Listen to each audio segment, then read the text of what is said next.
Et bonjour pour cette vidéo. Voilà, nous allons voir un peu la différence entre le système 16 de Sega et la Mega Drive qu'on a eu par nos contrées. Donc ça va être un petit peu technique parce que là il n'y aura pas de vidéo de jeu. Là je vais parler que de processeurs et compagnie. Donc voilà, donc c'est quoi exactement ça? Donc, tout simplement que le système 16, c'était un système d'arcade de chez Sega en version 16 bits, adapté pour les bornes d'arcade en 85-86. Et donc il y a eu des gros jeux comme Shinobi, Altered Beast, Golden Axe. Et à côté, la Mega Drive, donc là c'est une version japonaise, qui a été confectionnée à l'aide du système 16 à la base. Mais à la base, hein. Parce qu'on va voir au niveau prix, technique, que ça a un peu un rapprochement, mais ça n'a rien à voir quand même. Hein. Parce que déjà, le prix des deux machines, déjà, c'est complètement différent. Un système d'arcade comme celui-ci, comme Shinobi, là, il fallait compter à peu près... 10 000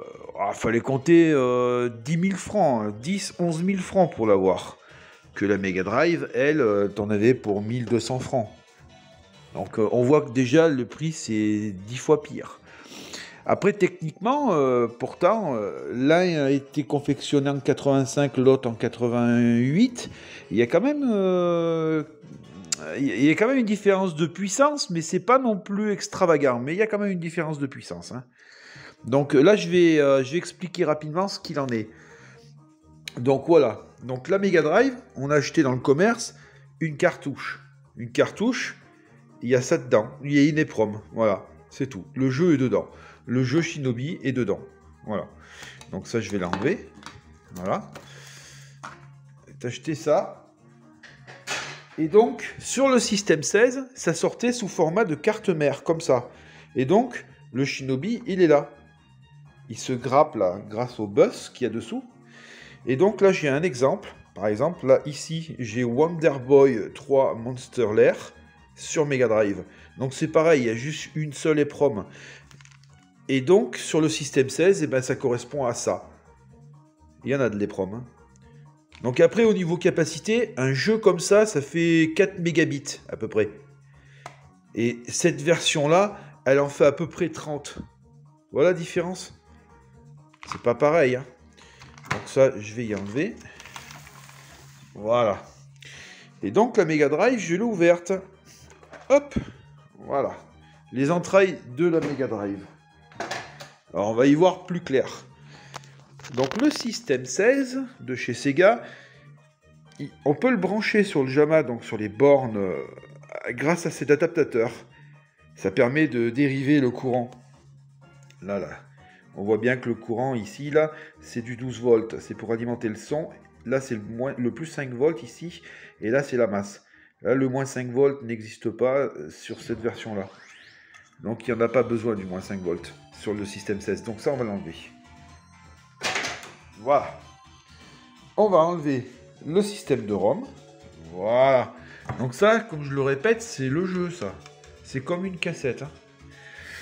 Voilà. Donc techniquement, à quoi ça ressemble le système 16 ? On va déjà regarder le système 16. Alors, je vais le mettre comme ça. Ce sera plus simple.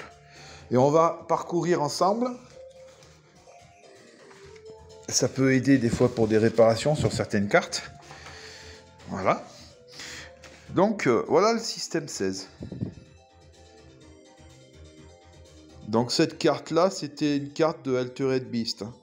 Mais bon, peu importe, Altered Beast ou Shinobi ou Golden Axe, c'est pas un problème. Hein. Toutes les cartes sont toutes des cartes mères et des cartes filles. Les cartes filles, voilà, le Shinobi, par exemple, hein, il y a quand même pas mal d'EEPROM, hein, quand même, dans le Shinobi. Voilà. Donc, comment que c'est fait, ce système-là ? On va parler déjà du système 16. Alors, ici, on a la partie amplification du son. Donc là, il y a un refroidisseur. Hein, un refroidisseur original Sega. Donc là, en fin de compte, il y a un ampli qui est là. Là, il y a tout un système de filtration audio. Ici, on a le volume pour monter et descendre. On a les amplifications de faible puissance, ici. On a une batterie de résistance aussi pour le courant, pour justement gérer tout ce qui est arrivé de courant et compagnie, pour éviter les retours. On a quoi sur cette carte? Donc on reste toujours sur la partie son. Là on a une LED de démarrage, d'accord. On a un quartz d'oscillation de résonance qui marche avec le son, parce que toute cette partie-là, là, c'est le son. Hein. Donc là, pour aller clair, là, ici, on a un NEC, donc c'est un coprocesseur pour la musique et les effets de bruitage, c'est lui qui s'en occupe. Voilà, ce processeur NEC. Là, ici, on a le pilote, donc le pilotage et la lecture du son, donc c'est le Z80.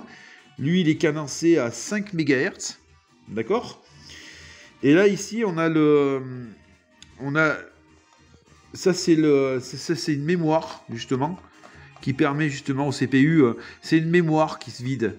Voilà, c'est bien. Ça s'est éteint, ça, là-bas. Putain de sa race. Voilà. Après, on a quoi? Donc, en fin de compte, lui, là, c'est le YM 21151. Alors, lui, il permet... Lui, c'est le synthétiseur digital. On en trouvait aussi, c'est dans les synthés et toutes ces conneries-là, quoi. Tout le matériel électronique Yamaha, quoi. Donc lui, il pilote. Lui, c'est le synthétiseur digital, d'accord. Et il est associé avec le YM 3012, là. Il est où? Le YM... il est là. Il est là. Et en fin de compte, ces deux-là, ils vont ensemble. En gros, si tu veux, lui, là, il convertit l'analogie. Parce qu'en fin de compte, c'est du numérique. Le numérique, c'est ce qui sort des ROM du jeu. Et donc, elles sont converties en analogique pour être traitées par le synthétiseur digital. J'espère que je me fais bien comprendre. Là, ici, là, on a quoi, là? Ici, toutes ces puces qu'elle a, là. Alors là, c'est des octocoupleurs d'isolement du courant, quoi. Enfin, quand c'est tout le courant qui est géré, quoi. Parce qu'ici, on a du filtrage. Là aussi, on a du filtrage. Voilà. Après, on revient. Là, on a du filtrage aussi au niveau des condensateurs. En gros, c'est des gros réservoirs d'énergie. Quand il y a une baisse de courant, et grâce à eux, ça permet de redonner un peu de jus, quoi. Voilà, donc là, ici, je ne sais plus du tout ce que c'est. Hein. Là, ici, on a un oscillateur de quartz. C'est pour gérer la vitesse du CPU, parce que lui, c'est le processeur central. Hein. Voilà. Donc là, je pense qu'à mon avis, on a une cosse là, de maintenance. Je pense que c'est une cosse de maintenance. Hein. Là, ici, on a des VDP, là, donc des générateurs de sprite, des coprocesseurs graphiques. En gros, si tu veux, le système 16... il comporte 3 coprocesseurs graphiques très puissants. Ici, ici et là. Donc là, en fin de compte, lui, on voit bien, hein, il est relié au CPU. Hein. Donc à mon avis, lui, il est piloté par le CPU. Déjà. Le CPU utilise ces deux mémoires. C'est de la RAM statique en CMOS. Et oui, parce que c'est de la RAM statique. Donc là, on peut passer de 3 volts à 18 volts. Ça évite de consommer trop. C'est mieux que le TTL, quoi. C'est le CMOS. D'ailleurs, le CMOS devait remplacer le TTL. Hein. Enfin bon, sur des vieilles techniques et des vieilles cartes comme ça, la plupart du temps, on a les deux technologies. Voilà. Donc, le générateur de sprite... Et en gros, c'est le coprocesseur graphique. Hein. Donc celui-là, il doit s'occuper de tout ce qui est sprite, générateur de sprite. Celui-là, pareil, hein, il doit faire les sprites aussi. Hein. Je pense qu'à mon avis, les deux, là, ils doivent être communs. Et ici, on en a un autre, là, ici. Alors celui-là, à mon avis, il doit s'occuper des plans. Parce que ces cartes-là de jeu, il y a des plans. Il y a le plan de texte, il y a le plan de décor, il y a le plan de personnages. Et en fin de compte, tous ces plans sont mis les uns sur les autres pour qu'on ait une image complète. En gros, c'est ça. J'ai fait un dessin, là. Voilà, ici, tu as les jauges d'énergie, tu as les barres, les machins, et les numéros. Là, ici, tu as les textes. Là, ici, tu as les décors. Là, ici, tu as les personnages. Là, ici, tu as des éléments du décor. Et en fin de compte, tout ça, c'est tout mis l'un dans l'autre, comme ça, et c'est géré par ça, là. Par lui, là. C'est géré par ce coprocesseur graphique. Et là, lui, là, il sert de registre. Un registre de décalage de Tittle Decor, voilà. Et en fin de compte, ils sont gérés par les deux necks là qui sont ici là. Ces deux necks là, en fin de compte, c'est des champs de cadre. C'est eux, ça gère, en fin de compte, c'est la mémoire dynamique. Ça permet justement que lui puisse stocker. Donc ici, on a de la RAM de mémoire vive, ici. Et là, on a de la mémoire statique. Hein, ça permet justement de stocker les décors que lui, il aura calculés. Et même les plans, il les aura calculés. Et ça, c'est de la mémoire de travail. De la mémoire de travail. Il y en a aussi là. Ça, c'est de la RAM statique qui marche avec le CPU. Voilà. Là, ici, c'est pareil. Donc ici, on a le coprocesseur de Sprite et tous les TMMM là, qu'il y a ici, là et là. Tout ça, en fin de compte, ce qu'il y a, c'est que ça permet justement à lui de stocker sa mémoire de travail pour transférer à ce VDP là. D'accord ? Voilà, donc là, ici, on a des résistances aussi. Donc les résistances bipôles pour les résistances... c'est fait pour les résistances... Plus la résistance est élevée, plus l'intensité du courant est faible pour les réguler. En fin de compte, c'est des régulateurs de courant, quoi. Hein. Après, ici, on a le bus. Là, on a le bus, là, ici, là, et là. Et en fin de compte, ce bus-là, c'est le bus ROM. C'est pour dire qu'il y a quand même un sacré putain de débit. Hein. Donc ça marche. Hein. Là, ici, on a des condensateurs électriques, enfin électroniques, des condensateurs, des réservoirs d'énergie, voilà, c'est ça. C'est qu'en fin de compte, quand il y a une baisse générale du courant dans la carte, eh ben ça compense, quoi. Voilà ce qui se passe. Donc là, ici, il y a des quartz aussi. C'est des quartz pour réguler les CPU. Là. Pour réguler la vitesse. Parce que, toi, ça tourne quand même à 25 MHz. Hein. C'est marqué. Donc, voilà, c'est fait pour ça. Après, on a quoi? On a des deep switch ici. Là et là. Ça permet à quoi, ça? Eh bien, les deep switch, tout simplement, permettent de régler le son ou pas, régler la difficulté, la version japonaise ou la version européenne. On peut régler le nombre de parties par rapport au nombre de pièces insérées, et ainsi de suite. Voilà, ça marche comme ça. Voilà, ben, j'en ai fait à peu près le tour. Donc après, voilà, donc la carte. Après, on va voir déjà, là, alors ici, je rapproche. Donc là, c'est pas compliqué. Hein. Ici, on a la masse. Là, la masse. Là, on a le 5 volts. Là, ici, on a le 12 volts. Donc le 12 volts, lui, il est régulé et il part directement sur l'amplificateur parce que c'est lui qui l'utilise, là, justement, le 12 volts. D'accord ? Là, ici, après, on a les sorties vidéo qui sont à peu près par là. Là et dessous. Et après, on a les crédits. Les crédits. Bon, enfin, c'est à peu près là. Hein. Après, on a les manettes. Donc, haut, bas, gauche, droite, A, B, C. Là, ici, là, elles ne se servent pas. Et là, c'est pareil. On a la masse. Voilà. Donc, on en a fait à peu près le tour. Donc, après, tout ce qui est commande du deuxième joueur, c'est dessous. Après, mon avis sur cette carte, je trouve que c'est une carte de très bonne qualité. Hein. Franchement, les cartes Sega, c'est... Oh, c'est vraiment...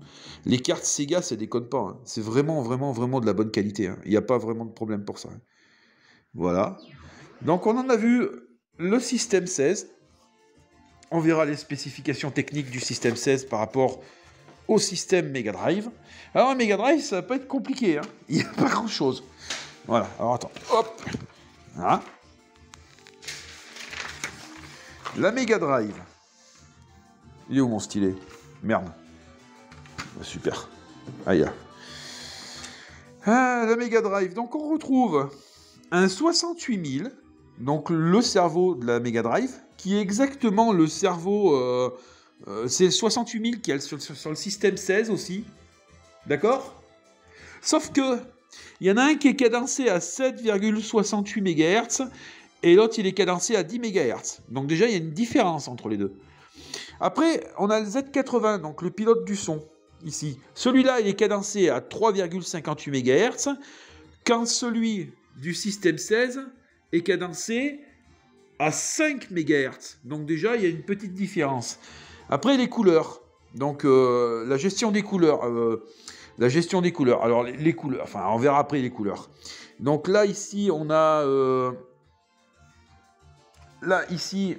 Alors là, on a l'amplification stéréo, justement pour le casque ici, avec tout son filtrage qu'il y a partout. C'est ça. Là, ici, on ne le voit pas bien, mais on a le YM 2612 qui est le synthétiseur digital de la Mega Drive, qui n'a rien à voir avec celui du système 16, qui est le 21151, qui est largement plus performant. Hein. Il y en a un, il a... donc, attends, le son.